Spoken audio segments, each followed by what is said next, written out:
الله تعالى وبركاته.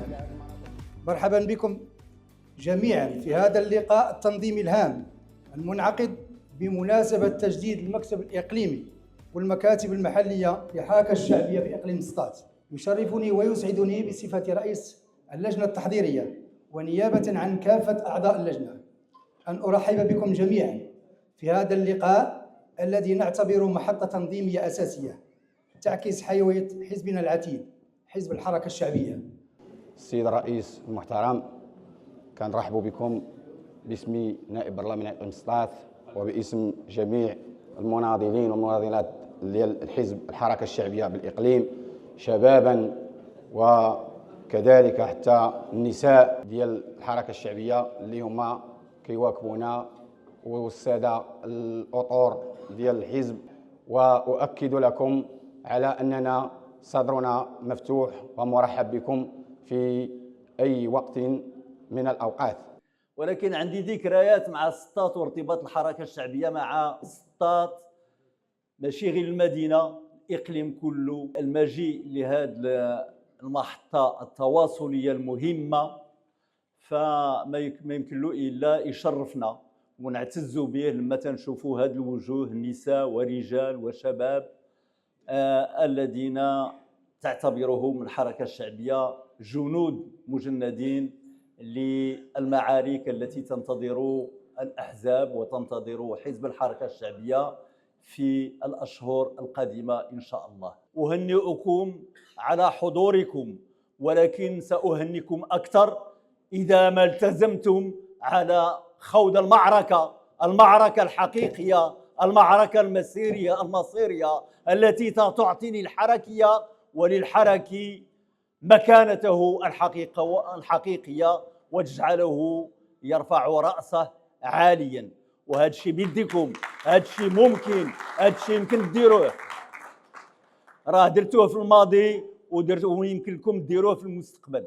ونتمنى إن شاء الله أن يكون لقاء آخر بعد استحقاقات، ونفتخر ونعتز ونخلد نجاح هذا الإقليم وأبناء وبنات هذا الإقليم في المعركة المقبلة. وشكرا لكم والسلام عليكم ورحمة الله. استطعنا بحمد الله أننا نمثل في المجلس الإقليمي بعضوين اللي فيه 23.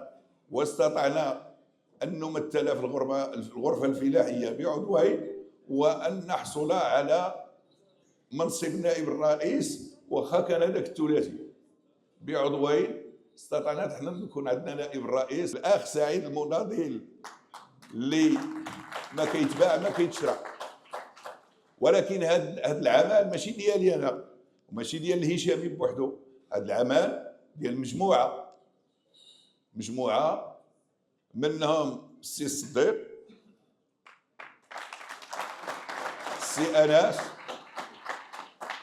السي الحلوي واخا كنت مخاصم معاه، لأنه يحقق في إطار إحقاق الحق، في إطار إحقاق الحق. السي أشرف،